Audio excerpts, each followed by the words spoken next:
हूँ। Pencil packing के नाम पे एक बहुत बड़ा साइबर फ्रॉड चल रहा है।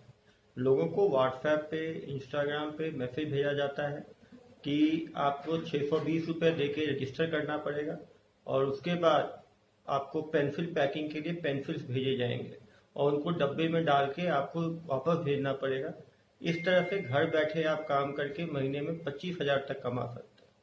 वो आपको किसी पेंसिल कंपनी, नटराज हो या कोई दूसरी कंपनी हो, उसका आईडी कार्ड भेजते हैं, आपको ऑफर लेटर भेजते हैं और आपको महीने में 25,000 कमाने का सुहाना आपको ऑफर देते हैं।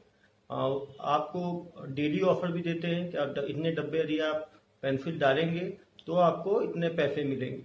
जब आप 620 रुपये जमा करते हो तो फिर आपको एडवांस के रूप में 10,000 रुपये मांगते हैं और उसके बाद फिर पेंसिल पहुंचता है कुरियर के नाम पे और बाकी नाम पे पैसे ऐंठते चले जाते हैं। कोई भी पेंसिल कंपनी किसी को पेंसिल भेज के पैकिंग नहीं कराती। उनके अपने वेयर हाउस होते हैं, उनके अपने सेंटर्स होते हैं जहाँ पे वो अपने एम्प्लॉय से पेंसिल पैकिंग का काम करते हैं। हजारों लोगों से पेंसिल पैकिंग के नाम पे पैसे फ्रॉडस्टर्स लूट चुके हैं। अपनी गाढ़ी कमाई फ्रॉडस्टर्स को ना दें। जब भी ऐसा कोई व्हाट्सएप मैसेज आता है उसको इग्नोर करें, ब्लॉक करें, शिकायत करें साइबर सेल में। लगातार इस तरह के फ्रॉड हो रहे हैं, उनसे बचें, सजग रहें, साइबर फ्रॉड से बचें।